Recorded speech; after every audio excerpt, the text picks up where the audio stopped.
the legends of memory and storage. Crucial brings you the ultimate performance in gaming. Legendary products. Precision engineered. For speed and stability. Crucial ballistics.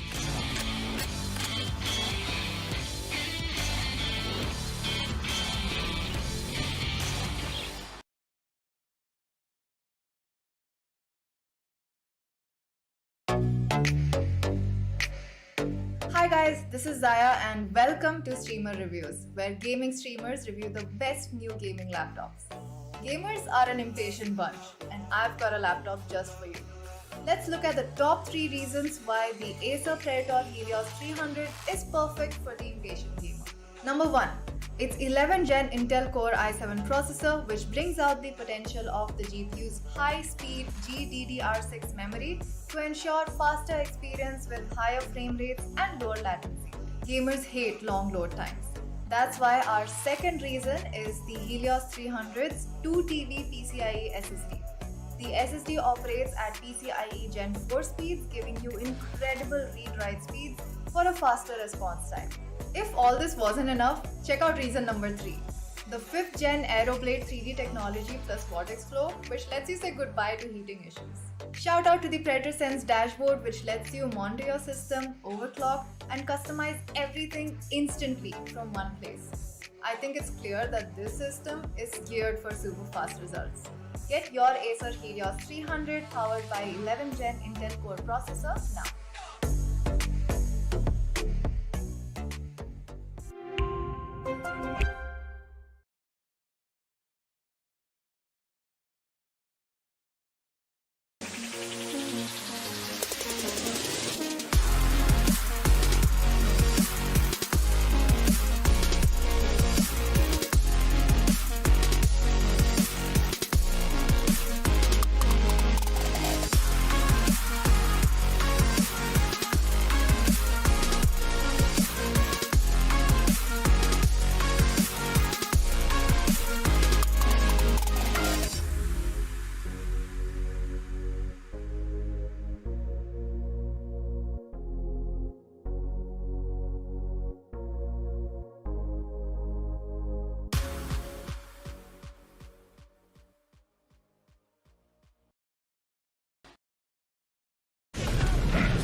From the legends of memory and storage.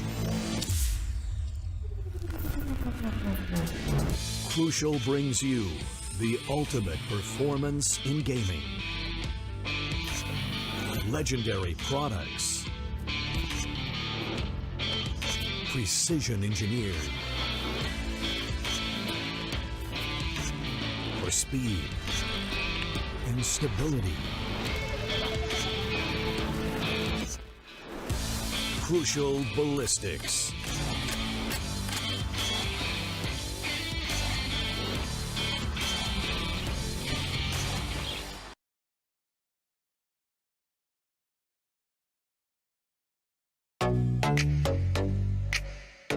Hi guys, this is Zaya and welcome to Streamer Reviews, where gaming streamers review the best new gaming laptops.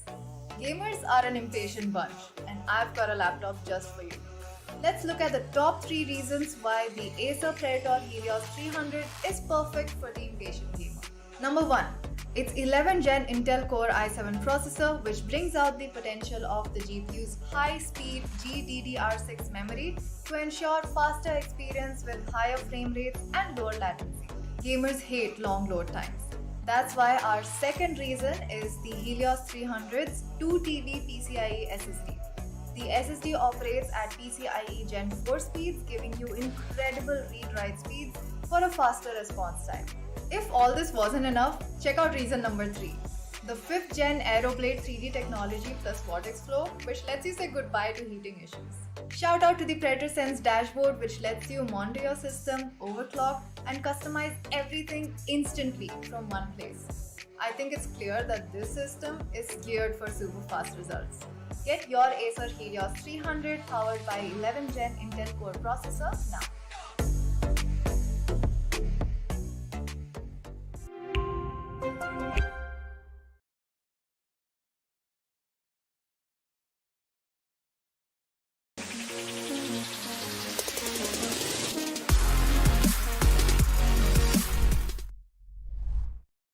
Hello, ladies and gentlemen, and welcome to LG Ultragear presents Tec Gauntlet, powered by Crucial. Our gaming partner is Intel, and our apparel partners are none other than the swaggy, stylish 6x6. Now, I have to remind you guys that all of this is made possible by the amazing products provided to us by Intel, and you have to follow the hashtag Game with Intel because these guys provide the best gaming value by providing the best overall gaming experience. Go ahead and check them out and show them some love. In fact, go ahead and check out the description for all the products that our sponsors are offering, and you might get a sweet deal or two out of that. Speaking of which, let's get to the actual deal over here. Today we are having the big Pakistani showdown. Team Arrow versus Salty Sports as the first map today. That's going to be brilliant. And then later on at night at 8 p.m., we have Team Valor going up against T69. Both of these teams are amazing, and I'm really pumped. My name is Scripps, and with me is Tanya, and we're going to be your casters for the day. So, how are you feeling, Tanya? I'm pretty excited. As you mentioned, it is Pakistani showdown, and let's see who is going to rock the show better, who is going to win out, and how the show is going to end up. Is it going to be a clean sweep 2-0, or is it going to be somewhere around 1 is to 2? Because we definitely want to see some extra actions coming in, some extra fun alongside. Oh, definitely. Extra action, extra fun. But you know what's not fun? Struggling to get to the top of the group standings. Let's take a look at how these teams have been doing and what's at stake for them over here as we head into the group standings. And we'll find out soon how much they're in danger, how likely they are to make it to the playoffs, and whether or not they'll be able to get out. So, Salt Esports and Team Arrow, both of them are in the danger zone. Team Arrow is at the bottom. They've only won one game in this season so far. So their chances of getting to the playoffs are almost as good as zero. Salty Sports might have a little bit of hope though. This is their last game. If they win this one, they will be tied at 8 points with Exili Esports and Galaxy Esports. And then, if they do win, they will also be tied with Galaxy Esports in terms of wins. Mhm. But still, getting into the playoffs seems difficult because Exili Esports has 4 wins. Does this mean that this is a zero-sum game? Will we not get to see any of these teams in the playoffs? I mean, it's a grim statement for just the opening of the game. Both these teams, since they don't have anything to lose, I hope they're able to go all out and give us the best show. We are going to expect a lot of aggressive show start from the start itself. There's not going to be much of strategic win because we very well know these two teams are into the bottom half of the leaderboard, let alone bottom half trips. They are into the bottom three of the leaderboard. Talking about Team Arrow, rock bottom. Even after getting the victory, is not going to call out some massive changes into the leaderboard. There's no room of opportunity where we can say that they are going to shuffle the standing places where the placements are. So this match is nothing but go kill hungry and try to win it as good as possible. Talking about Arrow, we are heading for the team of Arrow, who all players are participating for the day. Yeah, let's take a look at Team Arrow. These guys have been struggling a little bit, but Gothchild, Etzadai, MSK, and Protagonist, they are very strong individual players, and I love their outfit even more. What Is a shame though is that this might be the last time we get to see them in the TEC Gauntlet. They will surely be missed, but there is one last chance before they can impress us, and this might be that chance. They may not be able to win a slot in the playoffs, but they definitely can win our hearts. They are a bunch of ridiculous fraggers. MSK, he is an absolute beast, and honestly, every time these guys show up on the server, I always keep my eyes peeled out because you never know when a cheeky flank will come through or when they will activate the trap card and bamboozle their opponents. And especially now that their opponents are yet another Pakistani team, they might have played each other so often. And this Pakistani showdown is going to be very interesting because these teams will be familiar with each other's play styles, and that always means that there's a lot of scope for brain games, a lot of scope for outplays, or sometimes even straight up reading your opponent's play. Absolutely. They are totally aware about their opponents, and talking about opponents, we are going to head for the team Salt, who all players are playing. They are right in front of our screen. It is going to be Gunner, Darky, Demon, Jivix, and Stranger.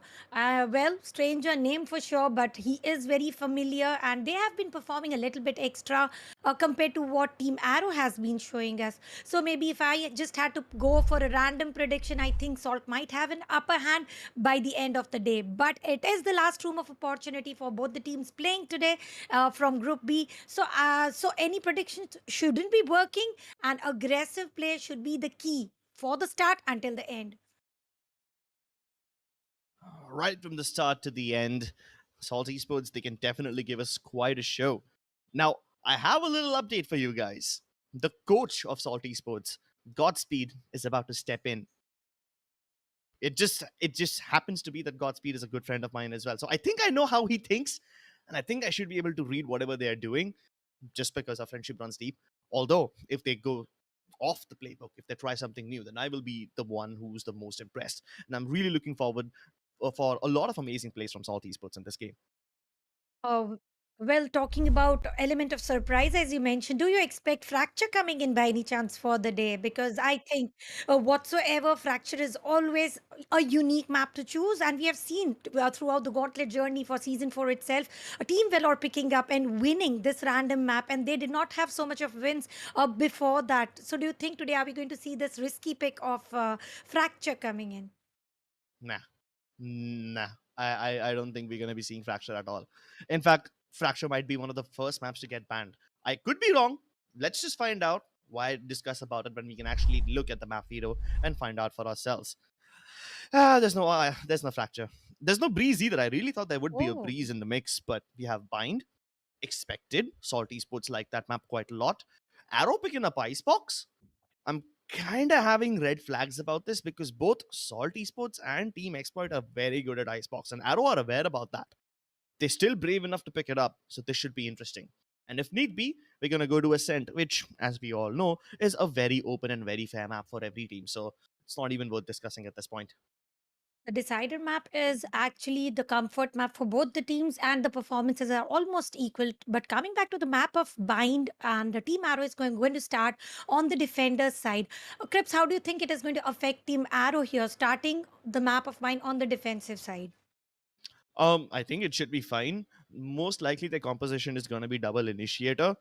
And I say this because Astra is no longer relevant, so I don't know if they can play a double controller anymore. They will still pick the Viper, who's pretty potent, especially on the defensive side, because she acts like a pseudo sentinel. Although, do they pick up something like an Omen to continue the double controller trend, or do they pick up something like Breach? Why not? Because it gives you so much more firepower and so much more burst potential. Anyway, in a close, shrunked up map like Bind, the Breach can do quite a lot of damage. The map doesn't have too many crazy angles, it's mostly geometric. All those perpendicular angles make it very easy for a Breach to land that fault line and aftershock combo. So I think we might just get to see something like that. um we might even get to see a Sky, or who knows, maybe a Chamber. I don't think an Astra is going to be possible at all. Not in Bind, definitely. I would love to see an Omen though, because there used to be a time where people used to do fake teleports with Omen every single round, and Yeah. then every one of those rounds they'll actually jump into the teleporter, and then they just open the doors out of nowhere, and the teammates, I'm sorry, their opponents will be bamboozled all of a sudden. Then yeah, that kind of stuff, all those brain games, I'm really excited to see something like that unbind. On the side of Icebox, now we know for a fact that Viper is going to be a staple pick, but do the teams go for a double duelist like a lot of them have been going for? Somehow Reina has become a staple pick in Icebox, even though it doesn't really fit well into the playbook of a lot of teams. It just provides extra space and maybe some firepower, but other than that, you can't really do all that much with a Reina tactically. But do you want to stick to tactics, or you can just go in and press mouse one? That's a much more easier way to dispose of your opponents. Yeah, that was a good one. Go ahead, press one and get the opponents eliminated. Coming back to the map of Bind here, I'm expecting double initiator just like you, but I have got a switch. I've got two selections going on in my mind about how they are going to pick, because we have spotted Team Salt picking up double initiator setup in terms of SOA and Breach usually. So once again, I am expecting that sort of a initiator setup. But if not that, I would not be surprised to see KO as well. Oh yeah, we definitely might get to see a KO in Ascent. That is, if we go to Ascent. That guy has been becoming a staple pick for a lot of these teams, especially when you know that your opponents are going to run the combination of a Sova or maybe like a Killjoy. The KO just becomes such an effective tool to shut them all down. Without the utility, Sova and Killjoy are pretty much nothing but sitting ducks. Even the jets for that matter. If you manage to suppress a jet, yeah, no more dashes for you. So I might get to see a KO as well. I actually wouldn't mind the KO because the fragment also provides quite a lot of delaying power when it comes to holding the areas down. And Bind being one of the biggest maps and one of the harder maps to rotate in, because simply it takes so long to get from one side to the other if you go walking, the fragment can buy some crucial time for the defenders so that they can come rotating. Of course, you can jump into the teleporter for a shortcut, but then again, you should do that at your own risk. More the risk, more the rewards is usual call that we all hear and say, but let's see if that is going to be the case of scenario. We are immediately heading for the agent selection on the defenders as well as attackers side, and we have got Soa instantly picked by Stranger, and that was already expected. And we are also getting to see Demon going ahead with the Brim controller chamber as well as a Sentinel and Breach. So that is what usually Team Salt uses. And once again, they are going with their comfort zone, because why not? If you are comfortable and if you are sure of that, we will be winning the round easily with that sort of a lineup, agent lineup. Yeah, I mean, if you choose Brim and if you've got your orbital strike ready, then nobody can play in U-Halls at all. That place becomes a death trap. If an orbital strike lands over there, it's most likely definitely going to get a kill. If not, force all the players outside and give you free map control. So yeah, that makes sense. Having Brimstone in this map over Viper definitely makes a lot of sense.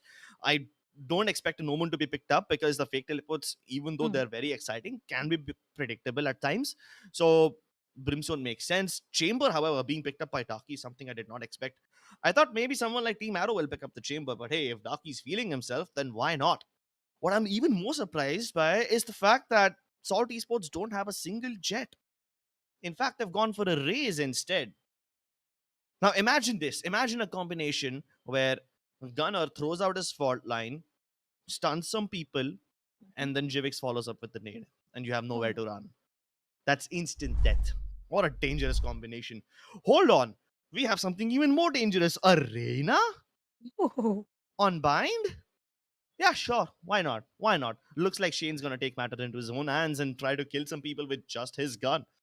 I really thought maybe if you're going for a double duelist, people would opt for something which has a lot more mobility. Like, for example, the jet and the race together. But then Arena being picked up. Now, I definitely did not expect that. Well, Now, look at the faces of Team Arrow. They are also looking quite excited. And talking about Salty Sport, they are more than comfortable. We don't see much of conversation coming in. And as soon as I say that, there is some exchange of words coming in from Demon and Juvix. Talking about the first map for the day, first match for the day. I think the players will go for the split approach, because bind is such a map where you can go for 1:4 or maybe 2:3 sometimes. So that is what is the usual gameplay for team. So we can expect that happening. well, with there being a killjoy on the defensive side, MSK is going to have to set up his utility perfectly. And unfortunately, he set up it towards the B side this time. That's not where the attackers are going. A quick crunch from Bathroom and a shot will lead to Godchild's death. And Docky doubles up, quickly clearing up the site. UMK trapped inside U-Halls has nowhere to go except towards Truck. But he's still holding on. With D alive, Jivix finally dispatches him off, but Shane and MSK are trying to wrap around very quickly. Already crunching from Bathroom, leaving them very little post-plant positions to work with. But Jivix and Darky, once again, just step up the kills and destroy their opponents. Darky turning out to be such a wonderful player in this round, liberating both the areas of both Bathroom and the Truck towards that A side and getting all the opening kills, and then followed up with the Ghost. Triple for him, double for JVX, and these guys get the round with relative ease. And that is a jump start for Darky, because getting 2 frags with Headhunters was not so easy. It was a double peak at that point of time, but he was able to connect his aim. And we very well know they have got a lot of practice, and that was seen here. So it was total of 2 frags, followed by Other with the Ghost. Talking about Shane, though, he also started very strongly. He was able to take down the opponent players, where we did spot Demon and Gunner going out empty-handed. But then it was all good. It was all fine, because Darky and Jivex had a handshake agreement for the pistol round that we are going to carry you. But let's see if it is going to be the situation furthermore into the rounds as well. In the first round itself, we're having a little bit of a tech pause, ladies and gentlemen. It's because Shane has disconnected, but not worry, he shall be back in the game pretty soon. I mean, it's not like yesterday when the entire server crashed and we had to wait a lot longer. This time it's just one person. So, yeah, we're just waiting for Shane to get back in the server. And Shane has been pretty important for his team. He got 2 kills in the last round. And even though he was getting pressure towards the green box, he held his ground. He even transferred all the way back towards Bathroom and tried to set up a nice flank very early on. Would have been successful if his teammates were able to help him out from CT as well. But the crunch was just not successful. So Shane gets those kills, but not the round, unfortunately. Getting the kills, not winning the round, it was just a pistol round. That is how we explain. But then losing the first round is equal to not being able to go for the Spectre purchases for the start. They will have to go ahead with the same approach which they started at the first round. Maybe we can spot some sheriffs in the mix of ghosts as well. But talking about team on the other side, we can expect that they are going to go for all buy. They are going to go for full shields and specters, and that is exactly what you should be doing when you win the round. So a little bit of extra comfort zone, and with comfort they also possess some power, and that is gun power, and that is massive. Like in the map of Bind, I personally did not expect, as soon as there's an entry coming in from Darky, he's going to get double peaked, but he gets double for himself. Multi-kills upon multi-kills for several members of both the teams. And it did boil down to the kind of round which comes down to only trades, right? There was no plant. They didn't even try to do it. They could have easily gone for it because the site was empty and the rotations from the defenders were late. And when they did come through, they came in from path instead of regular CT. Now, that kind of freedom gives Salt Esports a lot of momentum. If they're able to go for the plants without being contested, they will even be able to get into post plants without being contested.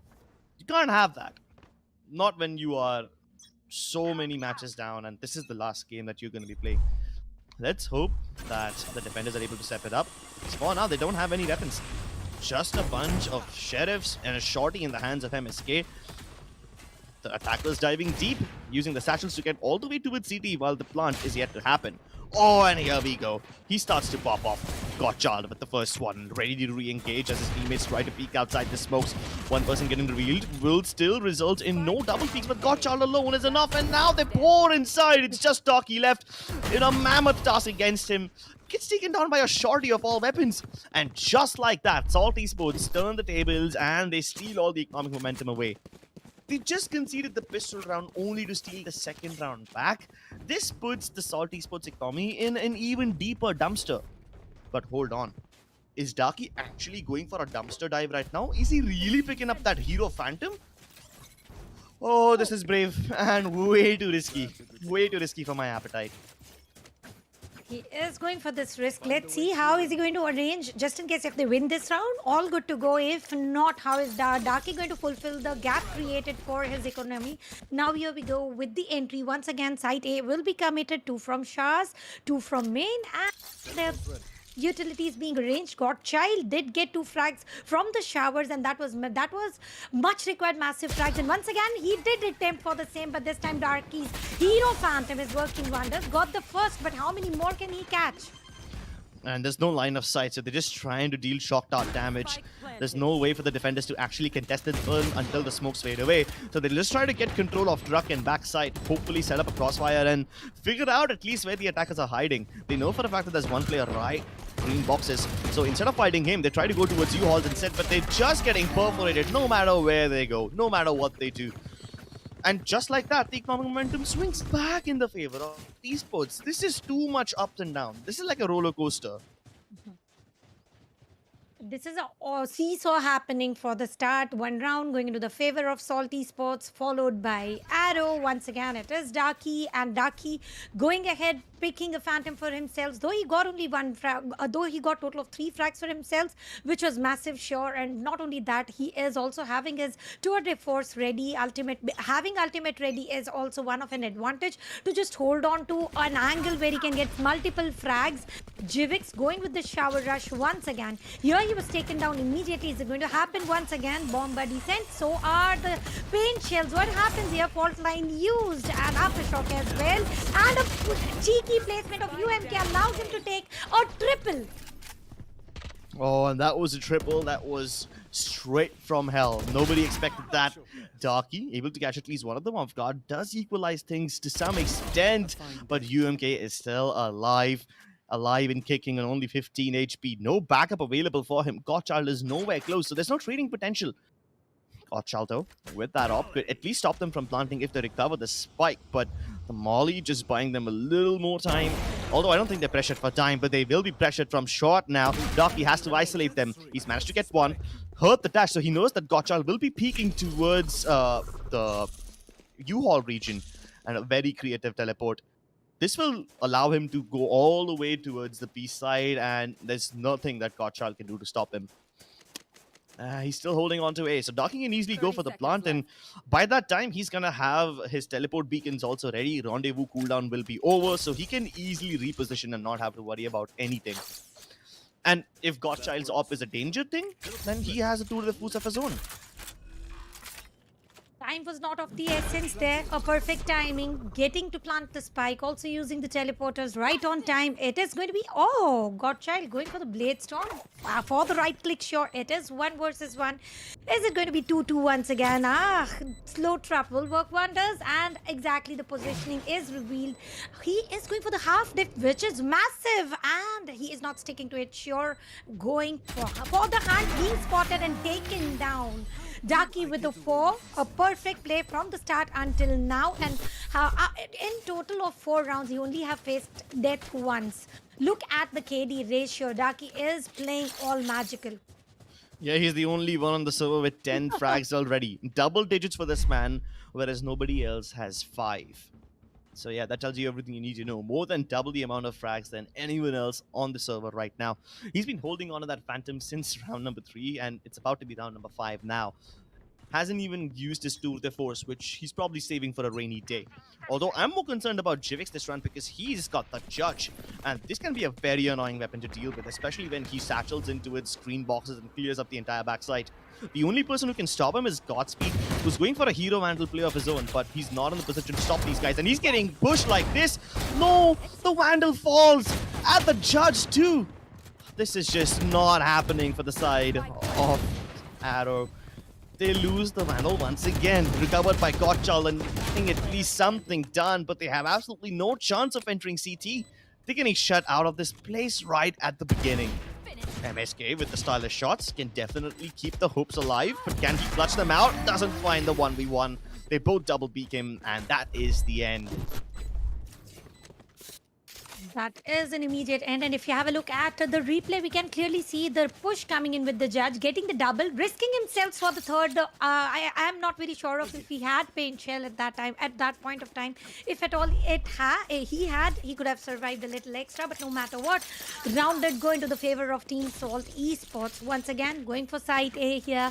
And they are again splitting through the shards and through the main. And that is all good to go. That is all fine to go. But I want to see once again, is UMK holding the same positioning? Because if he does, he might get the early triple. Fault line used and Godchild got one frag, immediately traded out. Jivik also getting Godchild down, but he was also spotted, taken down. With it is all up to Salt Stranger. Well, whatsoever he's going to do, 1 versus 4 is always a dream come true. With MSK really desperately waiting for his entry, and the round going into the favor of a Team Arrow Esports. Well, despite the odds, Arrow are able to fight back. First of all, even though he got stunned by the breach fault line, somehow Godchild was able to get a kill. Even when he had no senses about him, even when he was getting pushed by the alarm bot, he's at least managed to take one down. And with that, he slowed down the push from Salt enough to let Godspeed into position, and Godspeed picked up a double 2. With that, the entirety of the bathroom aggression was thwarted, forcing poor Sowa to go all the way towards Hookah, where his death was waiting for him. This stun is being thrown by the members of Salt Esports again and again, and at this time, Team Arrow should be aware about this one. They should be able to deal with it too. But can they deal with this rolling thunder? There's nobody on the site, so it doesn't stun anyone. And yeah, sure, Salt Esports get the entire site for free, but here comes the orbital strike.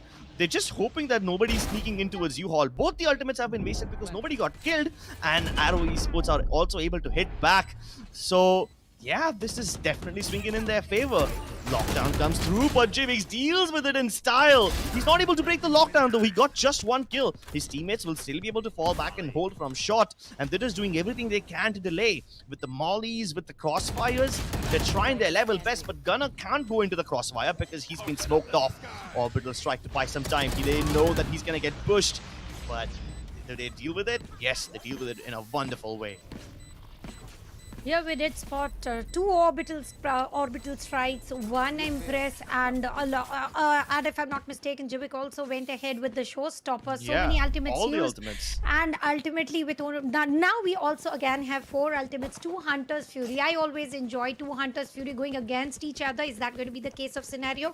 If at all it happens, it is going to be even more interesting. Look at the words coming in from Godspeed.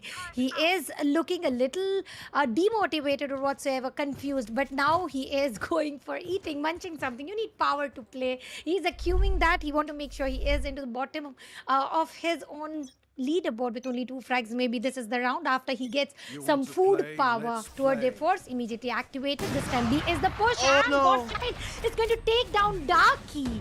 That is amazing. Yep. To the force instantly denied. They know who's got more force. Darky finally has some competition. He was the one leading with the kill charge, but now Godchild is about to overtake him. Assault towards Long will be met with equal aggression, and they are using the Hunter's Fury to make sure that that cannot be followed up with hook aggression as well. All going in the favor of the defenders, but the moment I say that, Shane overextends and give away his life. That shouldn't have happened. This at least gives them a couple of weapons to work with. A Vandal in the hands of Stranger definitely can turn things around. Now it is Stranger trying to wait, peek, and they both will be able to take down immediately. Stranger will trade out, and it is going to be 1v2 situation. Going for the recon. Is he going to get any information is the question. Well, information or no, he does get the frag. It is going to be 1 versus 1, except both does have ultimate ready, but the HP of Stranger is very, very low. He might be able to plant, but look at the positioning on the other side as well. Godchild is also trying to make an entry, going for the fake plant, and is not going to work. And here is the end. And the round goes equalized, making a fair, square score, 4-4 each.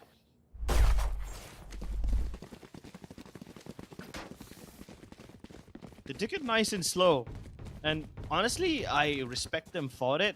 It was supposed to be an eco round from the side of Salt Esports, but they still managed to get so many kills.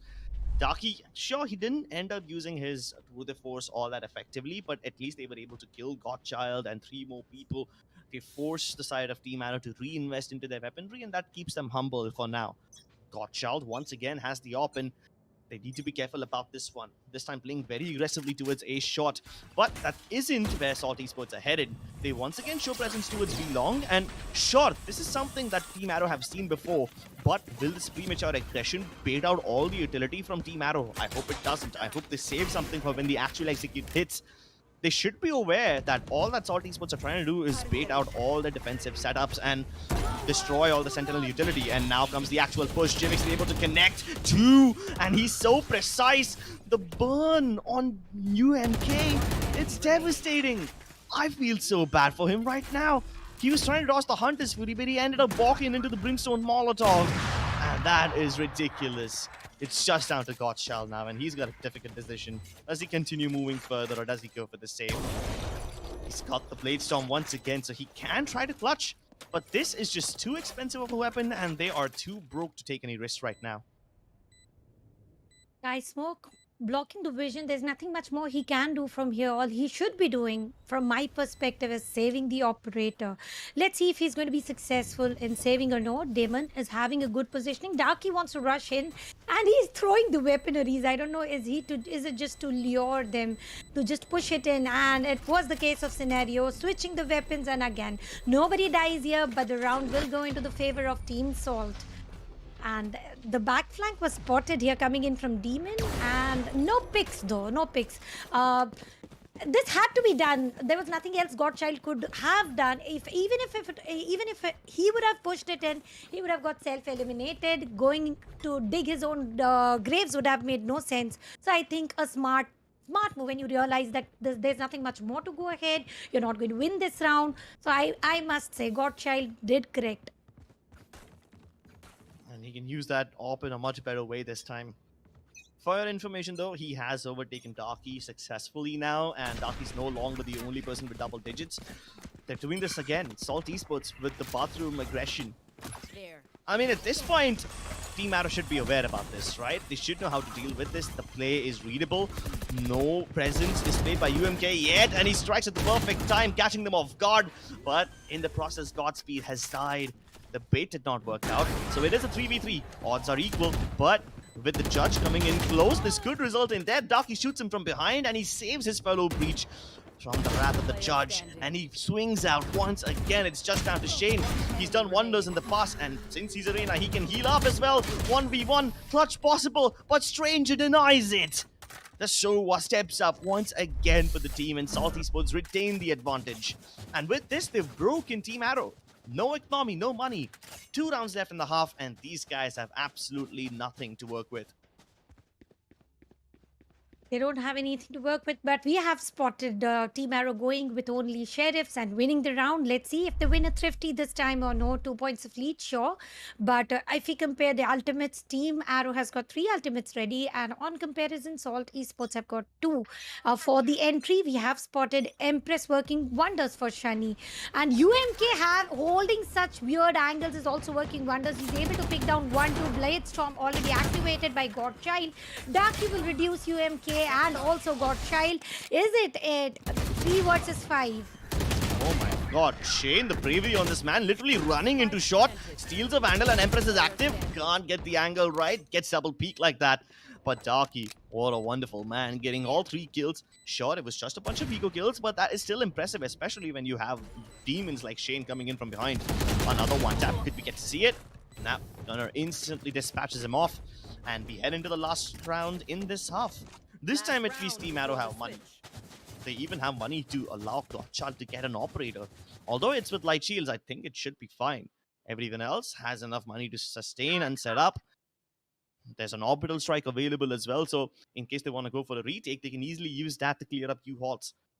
This might just be one of the rounds where Team Arrow can actually afford to give up the A side and then play on the retake. But instead, they're stacking 4 people on the A side and leaving B all in the hands of Shane. The very capable hands of Shane, I'm sure, but can he hold off all 5 people by himself? He should have an idea now that he needs to back off, and the rotations are already coming. Okay, then Stranger.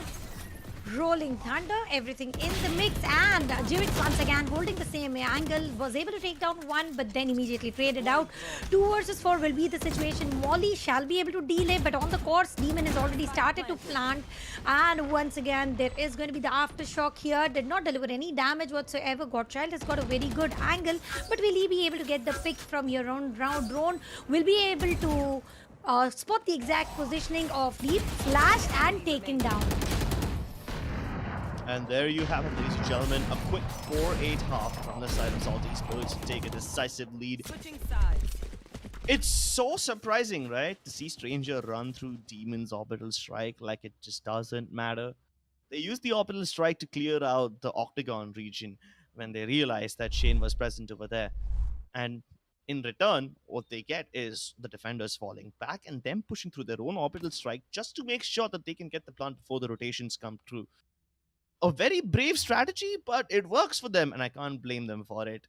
I mean, of course, when you have nothing to lose, why wouldn't you try for something like this? Do not try this at home, kids. These stunts were performed by professionals. Caution warning provided by Crypts, but yeah, you do need to learn a little extra by trying something unique, and I think this was the attempt coming in this time. On the attacker's side, Arrow Esports are committing towards side B. All 4 players going through hookah, but on the course, Godspeed will be taking down Darky, and Demon will be trading Godspeed immediately. Fault line used. Shani is here. He is not spotted. Now that is something sneaky happening. We'll be able to take down one, but Gunner will take down Shani as well. 1 versus 3. Godchild entering through hookah. Spike is under control, and what a crispy shot. Godchild, as soon as he drops down, footsteps will be heard. Spike recovered, but he can actually clutch this out. These players are very isolated. He knows Jivix is towards CT, but he needs to find out where the Sova is. Stranger must have been towards hookah. He finds the frag, and now he can hightail towards the A site. Opportunity created, and Stranger realizes what he's just done. He really wanted to play along with Jivix, but the only reason it didn't show himself is because he thought he would give away a one-on-one duel to Godchild, because the elevation on the site is just like that. And he's getting spotted now, trying to buy in time, and Godchild is just trying to run away into bathrooms. I mean, his position is revealed, but all he can do now is try to buy in time and delay Stranger, who's got both the shock darts ready, but he peeks him first. Godchild with the clutch. 15 frags for him already, and Team Arrow might just have some chance in this game. Team Arrow is still in the game. The buffer is only 3 points, so maybe we can expect them showing, or maybe them writing a comeback story. But is it going to happen though? This time, teams are going to go for full buy. For sure, it is going to be SMG 7. It is second round, but talking about on the other side, which is Arrow Esports for now, they might go for Classic, and from whom I am expecting exactly is Darky with the Headhunter. He has done good on the defender's side, on the attacker's side, so we can expect him doing something better on the defender's side as well. Going for the hookup push, and the dart is destroyed. Darky getting one, getting the second, and this was the exact expectation coming in. Yeah, that's a valuable Headhunters. 1 shot, 1 kill, and he's picked up 2. Rotations are coming in from the teleport this time.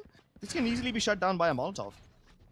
Doors swing open. They now know that they're pressed for time. The plant is happening in the boxes simply so that they don't get shot from behind, but this leaves them almost no post-plant position to work with. Shane and MSK now trapped inside the box, and they're getting pushed by all the players at the same time. No, I'm just happy he didn't get knifed. Yeah, luckily he did not get knifed. There was a room of opportunity there as well. Darky getting the early 2 picks. I think that is one of the easiest reason where they are going to go for the score 5-9. And hookah push was very interesting, but then they were splitting apart, and this is going to be the second Thrifty spotted for the game on the map of mine. One on the end of Salt and on the other side of Arrow Esports. And we definitely want to see this chamber replay, getting the first pick. Second, on the attempt of getting third, he was taken down, but then there was difference of weaponaries there.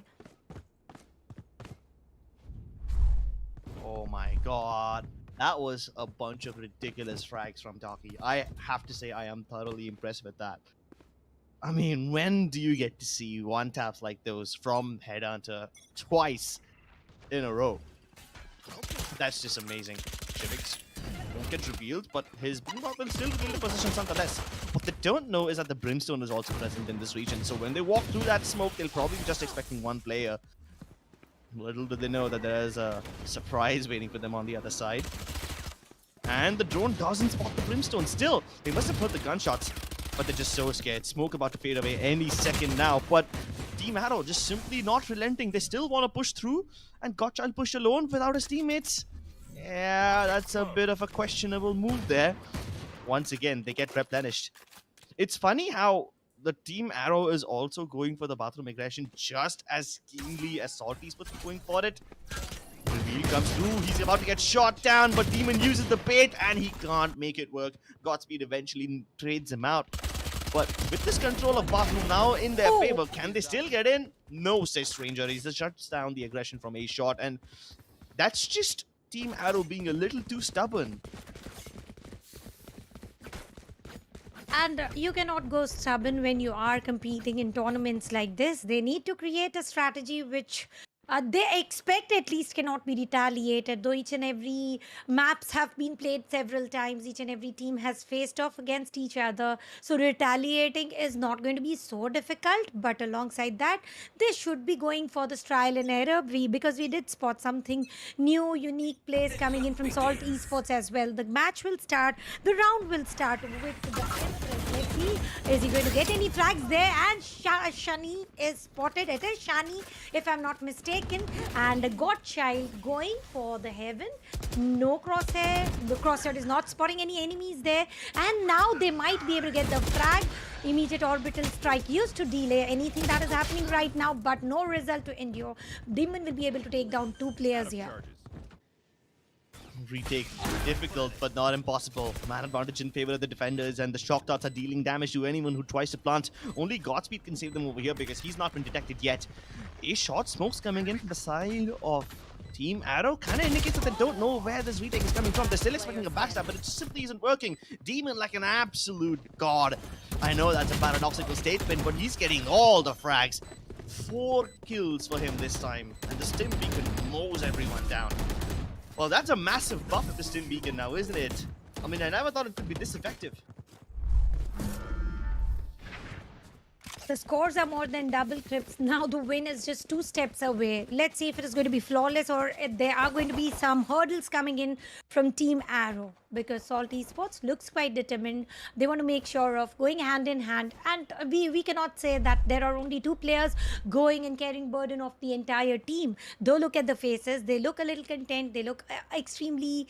no, they don't look very happy though. They do look a little distressed. Let's see if that is going to give any change into their play set. And Bladestorm immediately activated here. UMK going with the push. And they have 2 classics. 1 Sheriff and 2 Vandals to work out with. A fault line worked good. Darky will be able to take down 2 with only last man. Godspeed and a Sheriff. What do you think, Crips? He can probably get 1 frag at the very least. And with that, he'll be able to farm up the Hunter's Fury. Being very patient, but of course the Vandal wins. This was an eco, so we didn't really expect all that much on the side of Team Arrow anyway. But they did buy a couple of weapons. They tried to put in every penny they have. And it's not like they had any choice, right? They had to put in the money or they had to concede map points. The fault line play from Gunnar, though, was absolutely brilliant. He waited for the perfect timing, waited on audio cues, and just when he realized that they're about to knock on the doors of Octagon, he lets it go and his teammate swings wide. Godchild, poor child, he tried to dash away, but it was just simply not effective. He still was stunned, and even after the dash, he can't get away. Jinmix with a very brave hook shot, he flicks onto UMK's head. Although his teammates are kind of dead now, so that aggression did not really pan out. Godchild can easily get behind him. And there you go. Salt Esports aggression has fallen flat on its face. And maybe this will buy Team Arrow another round. A little lifeline to stay alive in the game. What would be Darky up to? Well, he is able to take down 1. Going for the second as well, turning into a 1v1. It is... What I'm thinking is Darky going to clutch it. We have spotted him taking triple several times, going from the CT side. 1 versus 1 duel, and the dash tailwind is going to work. Cloud used, and Godchild will save the day, turning the score to 6-12. Still, it is going to be the match point into the hands of Salt Esports. Ooh, imagine if Darky actually clutched it out. He's sitting on 23 frags right now, the only one in the game about 20. And this was a round which was supposed to be Team Arrow's win right from the beginning, but he made it so damn expensive. And now because of this, poor members of Team Arrow have to save once again. They have the money to buy the guns, but not enough to buy the shields. So they just have to pick up the light shields and be okay with it. Even Spectres could mow them down right now, and unfortunately they're up against full buys and a lot of dangerous ultimates. Once again, an aggressive A-shot push, this time accompanied by the Rolling Thunder, and this gets them all the frags. Even the Rolling Thunder has been committed and is the Hunter's Fury. They're waiting on the other side. Jivix, as the bait, jumps wide and everyone follows up behind him. Spike spotted, and there you go. This should be the end unless Godspeed survives this Hunter's Fury and manages to get a couple of kills. They definitely can let him clutch because they are kind of isolated over here, but Darky's moving up close and personal, and he missed the shot, allowing them to get a double. But the spike is all the way on the other side of the map, and he might just know where Gunner is. This is a very possible clutch by Godspeed, and he's primed for the position. Gunner is a bit faster. He beats him to the punch. And the first map going into the hands of Team Salt Esports, proud of themselves. Look at the smile coming in from Demon. Yeah, for sure, you have to smile. Even if it was me winning a round, though, it is tough for me going into competitive circuit. And look at the faces, a little frowny, but still, it is best of 3. They do have room of opportunity for going ahead, getting the victory into the second round, sure. Whew. Well, that was a quick game. I really thought Team Arrow had a little bit of hope when they were able to win that penultimate round, buying themselves a lifeline, but extended by only one round. And there were several moments where the members of Team Arrow came in clutch and they pulled off rounds simply on the basics, simply on the basis of individual heroics. But Team Salt, obviously, they were the better one over here. They looked so much more coordinated. The utility was well positioned and well timed as well. Even the aggression on the back of some of those ultimates was amazing. Let's just take a look at the highlights and see how this match went down. Here we go ahead with the highlights of the very first map of mine, where UMK did try to go into the same off angle positioning, crouching and holding. Did not work into the first round, but he did earn several such rounds where holding a good positioning and getting himself so many more frags. The start was good. The first round going into the hands of Team Salt Esports was very, very easy. But this particular place where Sheriff frags were coming in, one taps was spotted coming in from Godchild, was looking a little unreal, but it was definitely real. It was the Darky was left all solo, and there was nothing much more that he could have done, turning the score to 1-1. Oh, there you have it, ladies and gentlemen. Team Salt, winners of the first map. And very soon we're going to be heading into Icebox, which happens to be the map pick of Team Arrow, so maybe they can still make a comeback on this one. Although Bind wasn't really going in their favor. It is surprising because Salt Esports, they were not trying too many new things. On the attacking side, their A site hit was more or less accounted for, and it was somewhat predictable as well. You see this triple kill by UMK. It only happened because the Aftershock did not clear out his angle, and that was like one of the only rounds where Team Arrow had some hope. But then in the next round, you go ahead with a judge in your hand and you wipe out all the forces of Team Arrow, swinging the economic momentum back in your favor. So in the first half, this economic pendulum kept swinging left to right from Arrow to Salt, and it did so often that it became difficult to keep track of the economy at one point. Thank God I'm not a banker. Thank God you're not a banker, but then the team to bank almost no, exactly double the score. By the time we did spot the change of halves, it was 4 and 8, and then writing a comeback story from there is not impossible, yet not so easy. Shani holding this angle, getting himself a frag, and this was almost a clutch grips. I was expecting him to go for one more frag as he was already healed, but I think that did not work into his favor. This was the last round before the switch. Godspeed was left here, spotted immediately with the drone, and then he was double peaked and immediately getting eliminated. With that, last man standing, it was Godchild, and that was nothing much more that he could have done. And this is the score line that was created for the first half. First half certainly seemed promising, but then just as Team Arrow were able to win the pistol round, Salt Esports were like, nah, son. The Darky was like, not at all. He lands those wonderful one taps, 2 in a row, and Salty Esports are brave enough to commit rotations through the teleports as well. We saw that quite often, which is exactly why Team Arrow never really found themselves in position where they could get into the post plants safely and create crossfires to hold. Because Salty Esports were just assaulting them so quickly, Team Arrow had simply no chance to reset after the plant happened. That, I think, was a big problem. Hmm. So I have to credit that to Team Salt and their impeccable communication and their timing. And if I speak about timing, this is the perfect example, right? You hear the footsteps, you launch the fault line, Darky swings, gets a double, and there's the round. You got map point immediately. Stuff like this is what makes Salt Esports a very dangerous team to play against. And when you're going into Icebox where the angles are much sharper, the map changes are very recent, so no team has a fixed strategy yet. Even in VCT, North America and Europe, we haven't really seen teams come up with the ultimate god strategy for the new Icebox map.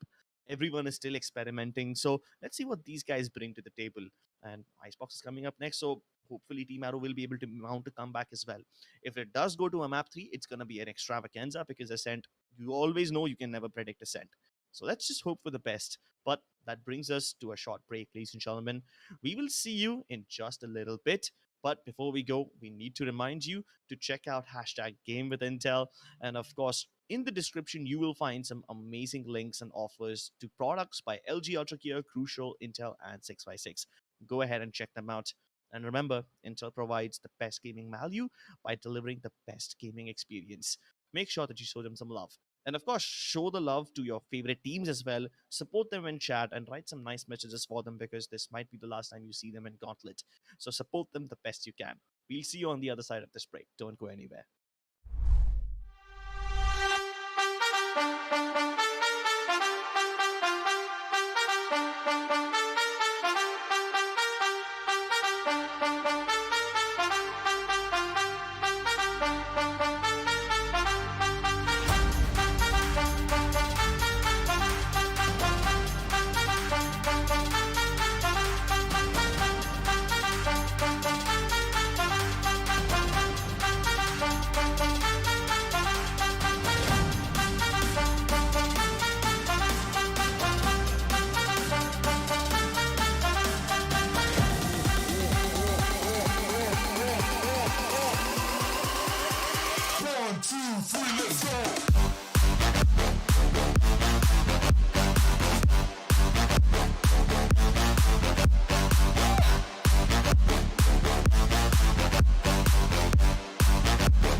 From the legends of memory and storage.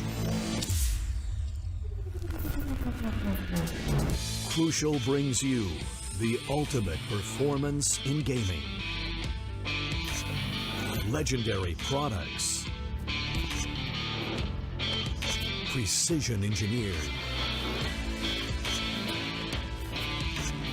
For speed and stability. Crucial ballistics.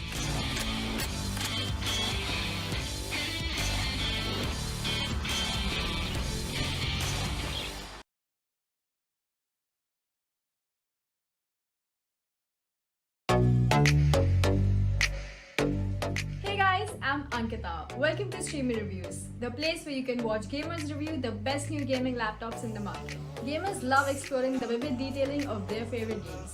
This demands a system that can support their immersive experience. So, we'll be checking out the Intel-powered Lenovo Legion 5, a laptop with features that let you dive into the exciting world of gaming. One of the most important aspects of the Lenovo Legion 5 is its 11th Gen Intel Core i7 processor, with a base clock speed of 2.3 GHz up to 4.6 GHz turbo. It flaunts 8 cores, 16 threads and 24 MB cache. The Legion 5 lets you untether your gaming experience with Intel Wi-Fi 6, ensuring you can enjoy your favorite games wherever you like. Play on the go with up to 75% less latency. The Lenovo Legion AI engine optimizes performance automatically to any of the top 16 AAA games you're playing, with auto detection dynamically allocating CPU and GPU usage accordingly to get up to 15% more FPS. Speaking of senses, there's another sense that's also important for an immersive experience: sound. Thankfully, the Legion 5 has this covered as well. A pair of stereo speakers enabled with dynamic audio gives you an immersive 3D audio experience. Why wait? Get your own Lenovo Legion 5 and dive into the world of gaming today.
From the legends of memory and storage. Crucial brings you the ultimate performance in gaming. Legendary products. Precision engineered. For speed and stability. Crucial ballistics.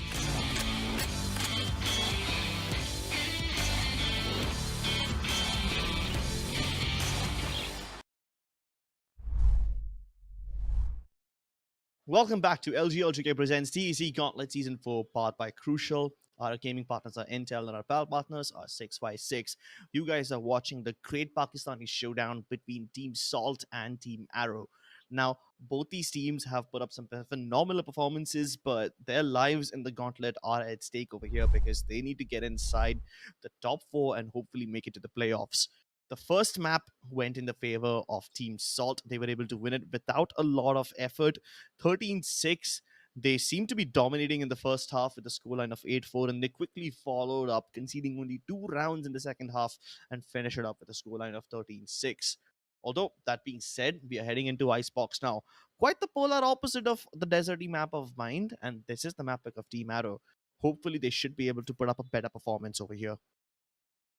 Let's hope they are able to put a better performance here, because if not now, then when? This is the last room of opportunity to maybe get some upshift to prove their set of skills. Though uh, there will be future opportunities, but this is season 4 and last match today for both the teams. And winning 13-6 is already massive in itself, and I think that was great buffer coming in. And if that is the same case of scenario coming in from the map of Icebox, I don't know what is Team Arrow up to. Having Darky in the team is playing a very major role. Darky getting those early picks. And the playing Chamber is one of the a master play, because he was also aided by the extra weaponaries, may it be Headhunter. Toward the force, we did spot 2 frags, but not so aggressive, getting a 1v4, 1v3. We have seen other better plays there. But sure, one taps with Headhunters were wonders. Let's see into the map of Icebox. Are we going to get to see once again Darky going ahead as a chamber? If not chamber, then what will be the question? Maybe a Sage has been a staple pick in Icebox all the time, and now that the map has changed, the Sage will provide you a lot more. How do I say this? A little bit of safe feeling, because every time you try to go for a diffuse or a plant, you have that barrier orb along with you. And sure, the new changes have forced the teams to adapt, and a Sage is not as necessary right now because you can still plant without cover of the barrier orb, but then because the map is just so new right now, the teams could use the extra cover, and maybe then later on down the line, a couple of months later, you can get rid of the Sage and hopefully play without her as well. But will Sage continue to be in the meta on Icebox or not? We will find out soon enough when we go into the map of Icebox. We are going to jump in soon, but if you had to predict any line agent selection lineup, what would it be? Because we did talk about the map of Bind, where we were talking about double initiator setup. But now, if you had to talk about the map of Icebox, what do you think? Are you going to get to see double duelist and a Sage? For sure, Wall Orb is much more than important here. I mean, it's either the Sage or the Killjoy. Those were the two Sentinels that Icebox really used to see all that often. Those were the staple picks.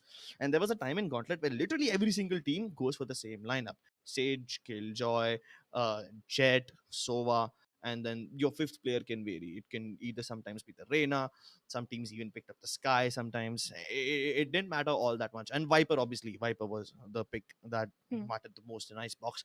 Now that the Killjoy and the Chamber are interchangeable, my question over here is, do you even go for a double Sentinel? I mean, if you Hmm. already have a Sage, do you really need a Chamber or a Killjoy? Or do you pick up something more versatile like the Reyna? I mean, Shane over here was popping off with the Reyna in the last game, so I would really love to see that again. Why not?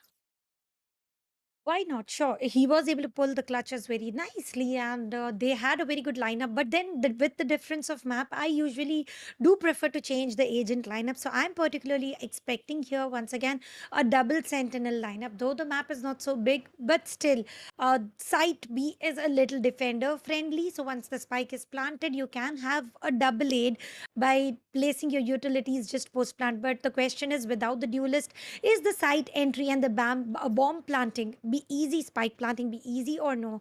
So it is up to their own preferences, it is up to their own convenience, what are they going to pick or no. But if I had to pick, I would have still gone for a double sentinel with double initiator and a single duelist in the map of Icebox as well. You forgot controllers. Ah. Yeah, sure I did. So maybe I would like to switch it again. I would go for single. I would go for two controllers, uh, Two one controllers on duelist, Icebox. and Then yeah, for sure, why not? Why not? If you're not comfortable with two controllers, so what shall we do? See, to double sentinel, sure, I am a double initiator, I'm very sure of. Then I can go for one sentinel, one controller, and one duelist. This is the basic that I would want to go for. Really creative thought process over there. Let's see if the teams agree on this one or not.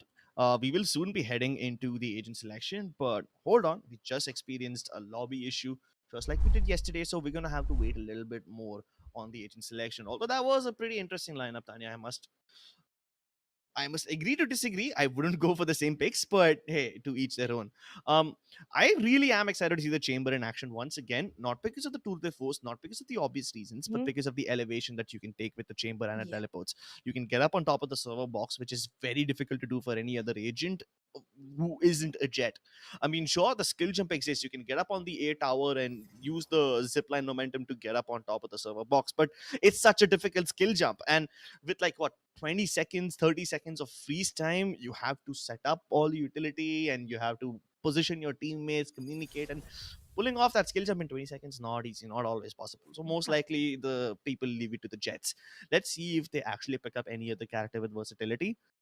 Tanya explored the options of a double controller, so maybe the Omen could be viable because of the teleports.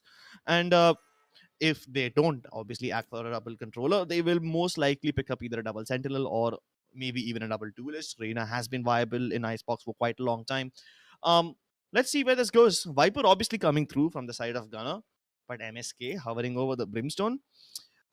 Can't fully say I agree with that. I would much rather have him play the role of a Viper or some other controller. Um, but yeah, my main question over here is whether Mhm. or not anyone picks up a Reina over here. We've seen teams like VLT do it in the past. Mr. Amaterasu did so, and if indeed Team Arrow are opting for a double controller, it will be very, very weird. Nope, they switch it over in the last second, and this is now a much more believable lineup, right? Similar all across with the Viper, Sova, Sage, and Jet. The only difference is the fifth player. Shane has picked up the Chamber in this case, and Darkly will most likely be going for the Raze. I like Raze.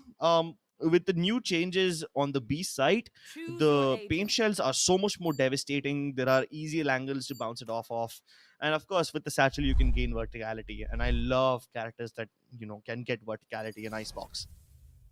The verticality involved, definitely Jet and Chamber are going to take an entire advantage there for talking about Team Arrow. But on the other side, Raze is here, and Raze is also doing wonders in terms of using the satchel, jumping you in and out, going for the rush.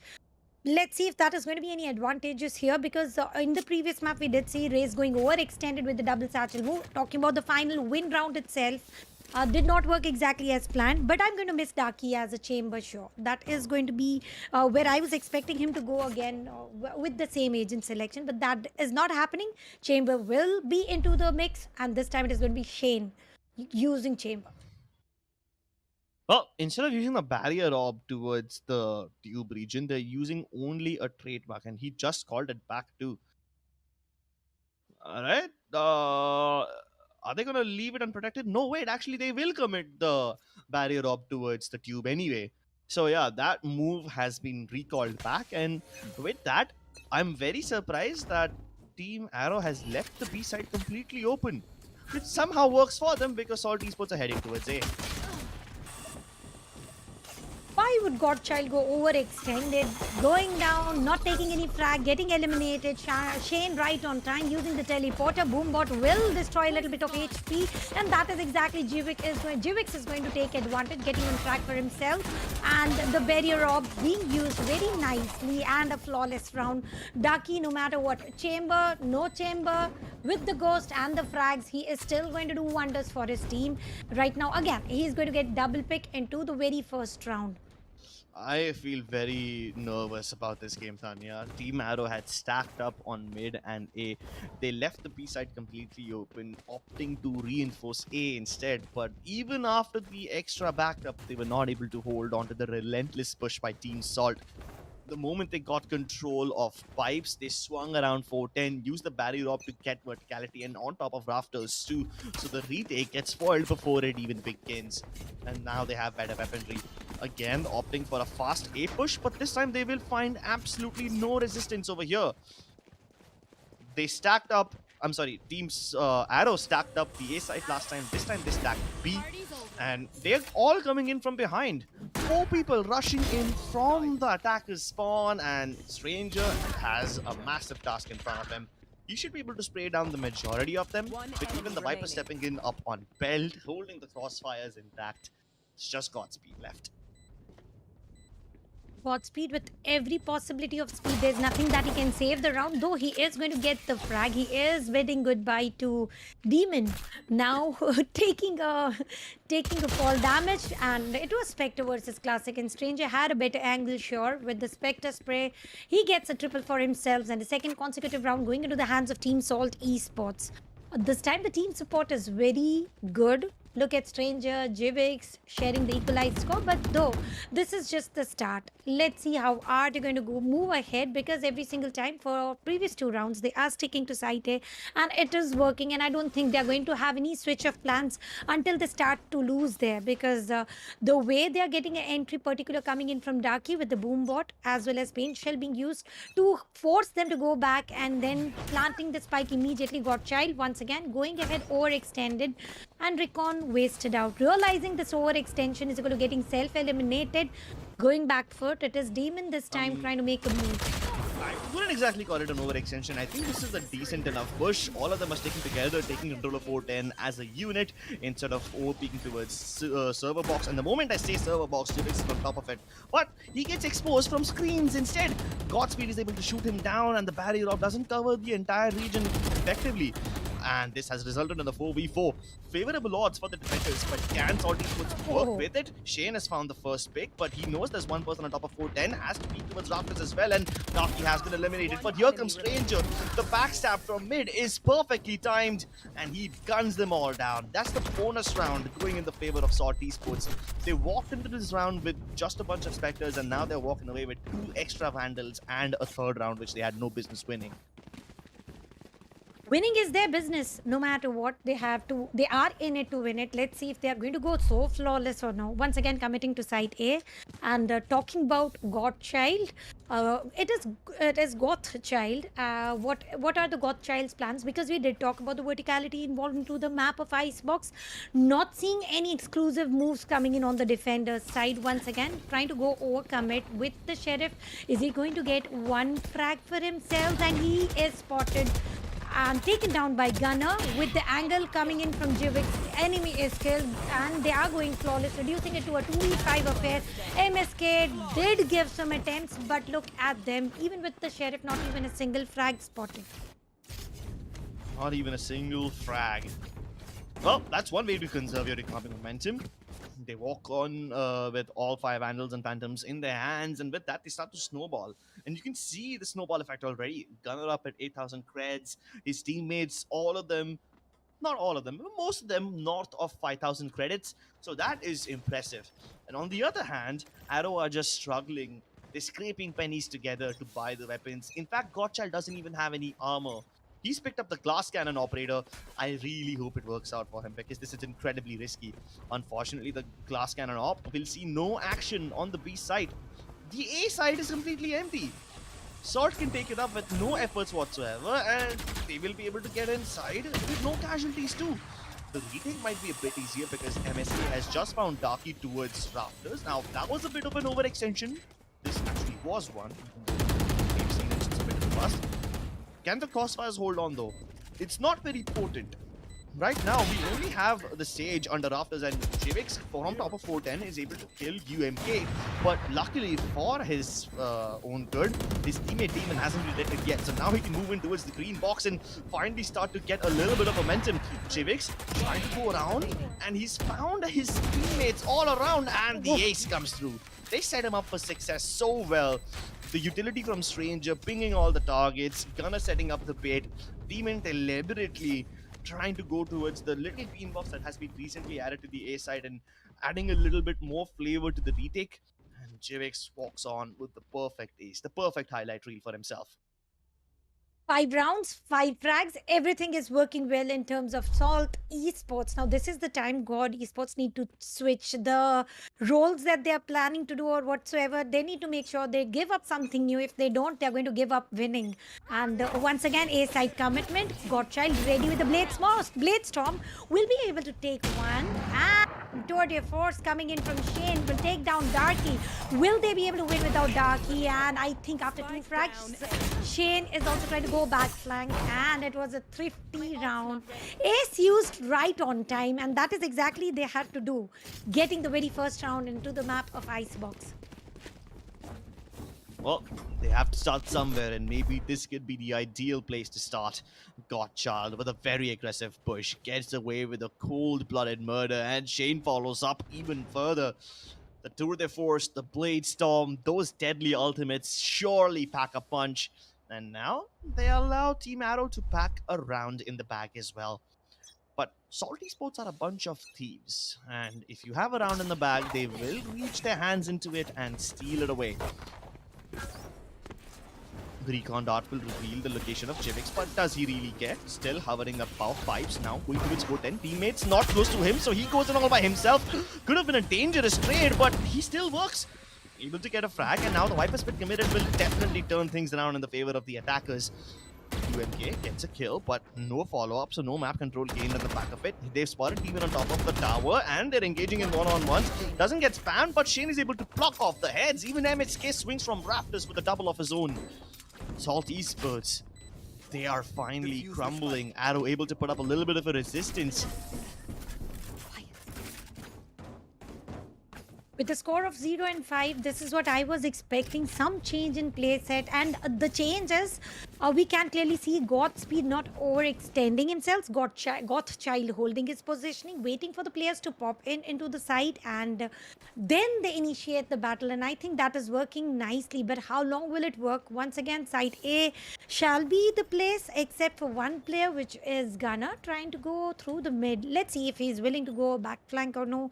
Or are they again sticking to the same plan? 5 players all stacked up, rushing towards site A, and they've got a Viper Spit ready. Now there is no room of opportunity going B side, but there's nobody who's willing to go B as well. A is completely empty. Drone will be able to deliver a little bit of info. Well, now they have realized site A is under total control. I don't realize this. Why would you commit the Viper Spit on B and stack the B side as well? Shouldn't it be the other way around? If you're using the pit on B, you stack the other place. I don't know. I don't understand the decision making, but I hope this 5-on-5 retake works. It's going to be very difficult. All the angles held by the side of Salt Esports will really start to pay dividends. Jivix up to its speed, gets away with the frag. The barrier orb will delay them even further. In fact, this barrier orb makes it nearly impossible for them to clear out the angles just underneath the tower on the radionite boxes. So this can be a massive drawback for the side of Team Arrow.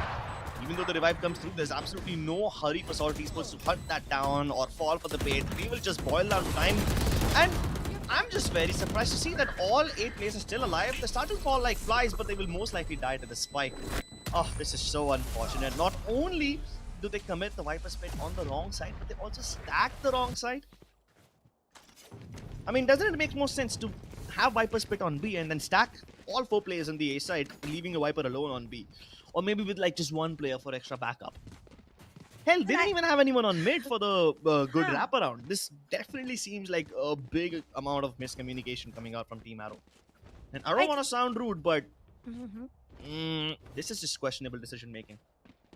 I personally think after winning 2 consecutive rounds on site A, they were anticipating that they can retake again. Yeah, they can, but unfortunately that was not the case of scenario. But the worst part, not holding the mid right now. Once again, A push coming in, and Team Salt Esports is very sure of they want to commit to A. Jivix will be able to get the first track for himself. With that comes an entry. Hunter's Fury is used, so is Showstopper dodged very nicely with the tailwind. Godchild tried to get the flag, but that will not be the case of scenario. And look at MSK, last man standing, 1 versus 3, will be able to get the first frag. Pipe will be planted. Now how will the scenario go? It will again. Resurrection on time. 1 versus 3, 17 HP. There was no way. Not such dreams come true. I feel a little bad for Mr. Feared over here, our observer, who had to deal with the high-speed jet battle over there. I mean, Shivix dived so deep inside enemy territory. He's towards screen with nobody to trade him out. Not even the toxin screen covers his retreat, and I really thought he's gonna die, but no. And Shivix ends up getting 2 frags instead, in a situation where I thought he was gonna die. And that tells you all you need to know about the aggression from Team Salt. It's unrelenting. It's uncontestable. And once again, Salt Esports are hitting the ace side. But this time there's 4 defenders here, so this can get very, very messy. And the bloodbath begins with Godchild's overextension. Could have dashed back on time, but here he comes, hanging on to the sky like an Apache attack helicopter. And Jivix rains down hellfire from above. No, Godspeed tried to enter screen. Stranger was covering that angle. And MSK is just so paranoid about a mid push from behind. He got backstabbed once, and he doesn't want to get backstabbed again.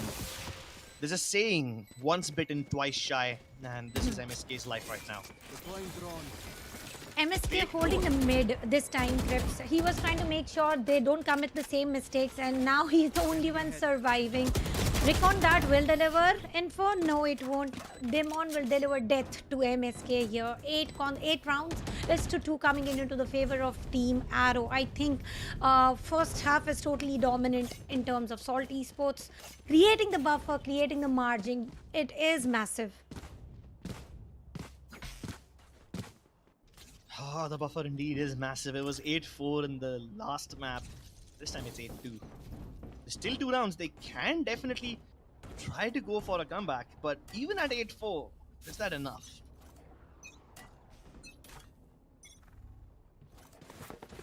Is that enough? 2 consecutive backgrounds. Is it possible to earn? Jivik, this has been a case of scenario several times where Jivik takes down Godchild. 2 jets fighting against each other every single time, but this time Darky will take the initiative, take down UMK. It is Shane who is taken down by Stranger's vandalism, and now it is going to be MSK. Trying to get a pick, no room of opportunity. Now it is all up to Godspeed, not getting overextended, not involving into the battle this time, trying to take care of mid as well as B side for a while, and now there's nothing that can be done with only Sheriff in his hand. Maybe some exit frags. If he gets 1 kill, he will have his Blade Storm ready. If he dies, he will have his Blade Storm ready. But if he dies to the spike, that's not possible. So just go ahead, throw your weaponry away. With that, you will not be penalized for saving. And there you go, he not only gets a kill, but also dies later. So he has 1 extra point above and beyond his base storm. Either way, that's just a joke. A very bad one at that. There is 1 round still left. And if a 9-3 scoreline comes online, Tanya, then maybe we can get to see a comeback. The only question over here I have to ask is, are you superstitious? I am absolutely not a superstitious. Oh, so you don't believe in the 9-3 curse?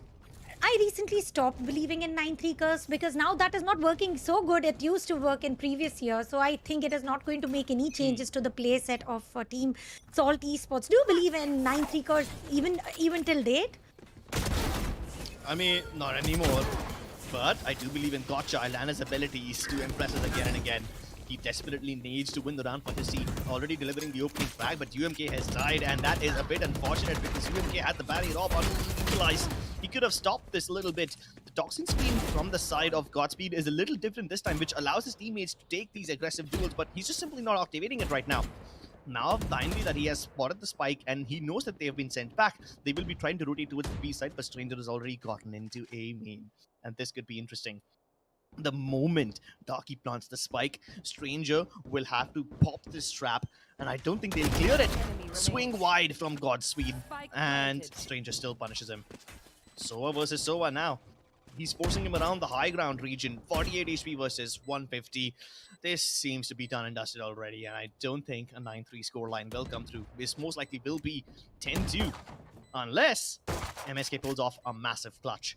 Time is ticking, so he needs to deal with Stranger right now, and even bigger problems lie for him later on as he fails to check the right angles. Ring around the rosies, that's what both these Sovas were playing around that boiler region. And of course, there's no winner in Ring Around the Rosies, but there is a winner in this round. Yeah, absolutely correct. 10-2, no curse spotted here. Let's see if there's going to be any game changer after switching the sides. My eye still will be on Goth Child. I want to see, is he still going to go overextended? Because on the attacker's side, that is going to be very much appreciated. If at all he's able to get that required first pick and also entry towards the side. Once again, side A commitment spotted coming in from Salt Esports as well. There is going to be the mix of Sheriff, Classic, and Ghost. What one tap or a crispy shot are you expecting, and from which player, Crips? Pistol round underway. This could be the opportunity that Team Arrow had been waiting for. Starting on the attacking side now, Salt Esports are pretending that they are a bunch of attackers as well, going all the way from mid and wrapping around so quickly. The attackers have not even reached the side and the backstab is already here. That is some ridiculous speed right there, son. But can they go for the blunt? Two defenders on rafters, holding the crossfire well enough. And now they start to extend further. Gunner, his backstab will be taken care of. But is that enough? Ducky's already reached high ground and he's isolating all these spikes. Godspeed can't even defend the spike. The bomb, it's not planted for him. And they can easily go for the defuse. I mean, he could have defused it anyhow, right? There's a massive barrier orb in the way of the spike, and he didn't even need to fight Godspeed, but now he's just fighting around. Oh no, wait, it was indeed planted on the other side of the barrier orb, but Godspeed still can't defend because it's not planted for belt. So yeah, I mean, they could have gone for the defuse anyway, but they had to fight him. Why? Because they simply can. Because they had to, they were forced to. And talking about Godspeed, he did have a good angle, he did have a good positioning, and look at Godspeed. He is looking a little disappointed. He was on the upper grounds. He But could he didn't have an defend- angle onto. He didn't have an angle onto the spike. The belt region was covered by tower. Yeah. Sure, yeah, the barrier orb was present over there, but Mhm. it only defends them from the rafters. The backstab, it didn't really help. So yeah, either way, Salt are able to win this one, and this could be map point. It is going to be the map point. Is it going to be or no? Demon going for the slow orb. Shane trying to take an entry, immediately spotted, taken down by Demon. MSK will be able to take down Gunner as well. MSK going for the shock dart. Damage was delivered, but what is Darky up to? He is trying to get a good control over the flank coming in, and Godchild will put a full stop there. 2 versus 3, and the numbers advantage going into the hands of Team Salt Esports Show. But will they be able to pull it through? And no comes an answer in no time with 3 frags coming in from Demon. Match point, and this was a quick match. Match point. I mean, it's not over yet. It's not over until the fat lady sings.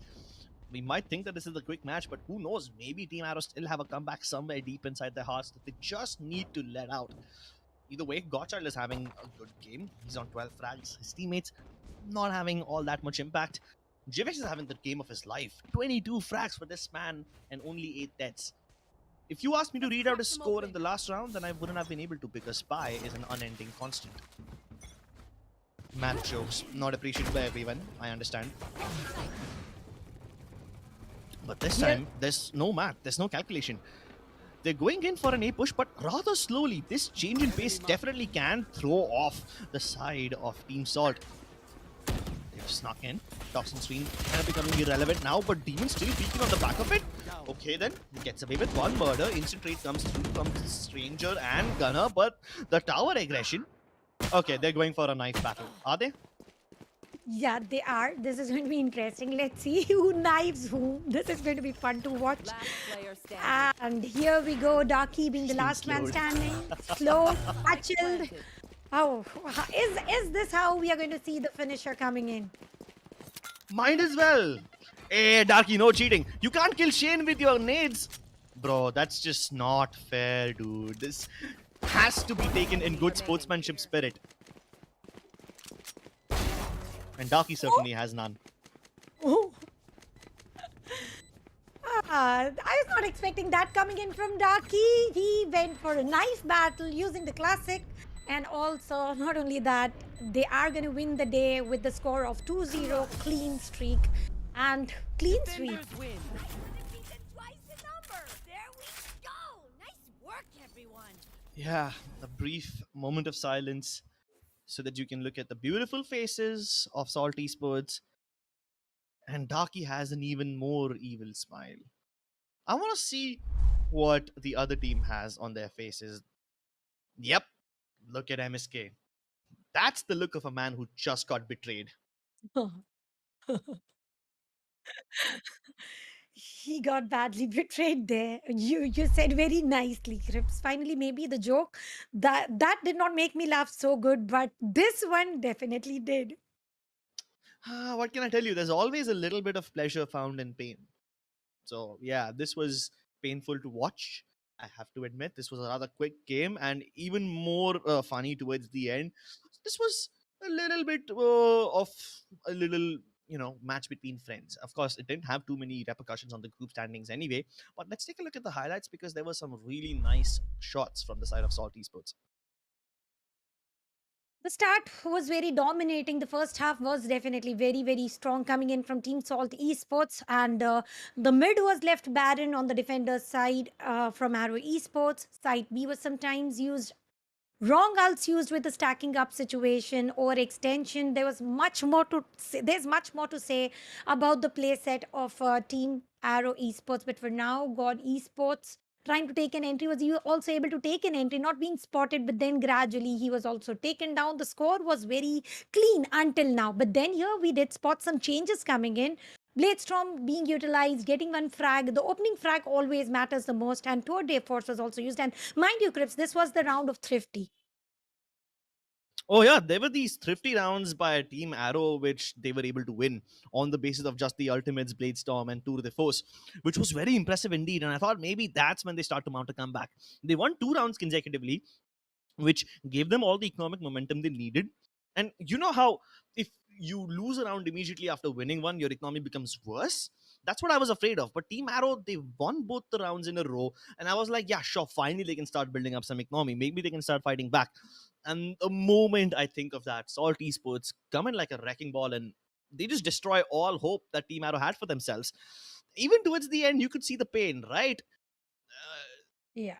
And I'm not even going to speak about this one. Just witness the sheer disrespect by Darky, the sheer cheating he did over here. Not at all a gentleman. Not at all.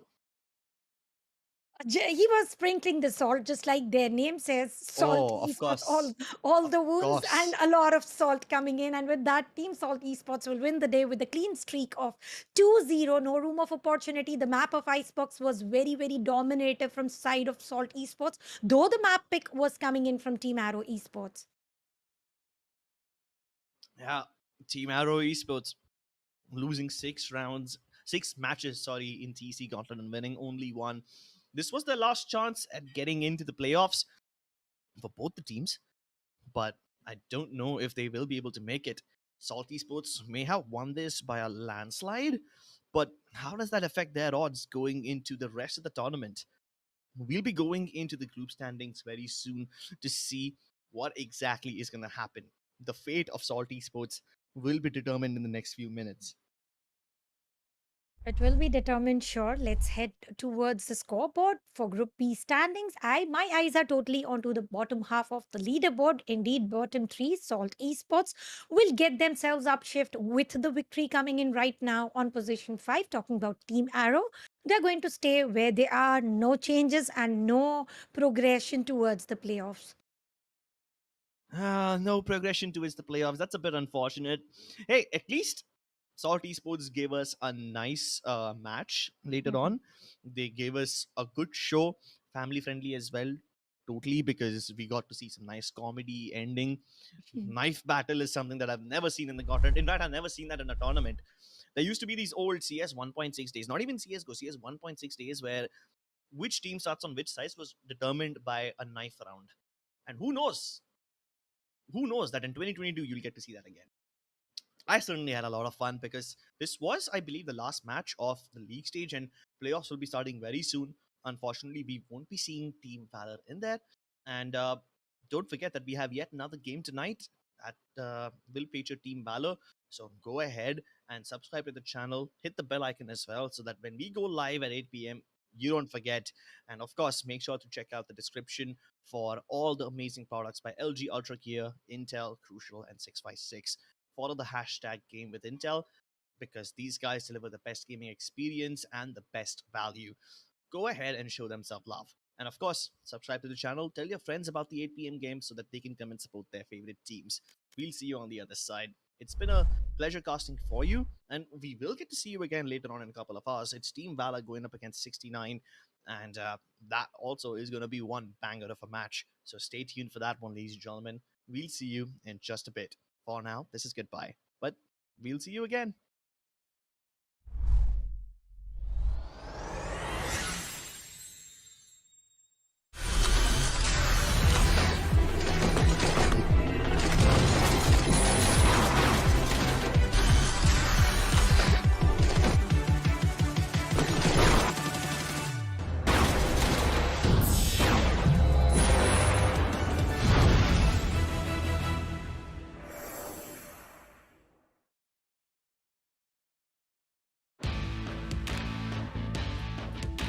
From the legends of memory and storage. Crucial brings you the ultimate performance in gaming. Legendary products. Precision engineered. For speed and stability. Crucial ballistics.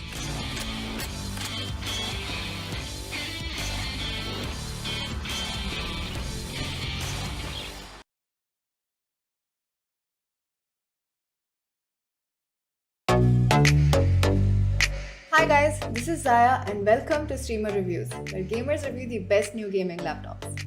We gamers are always on the lookout to get more out of our systems. If you're looking for a laptop that can exceed your expectations, check out the Dell G15 gaming laptop.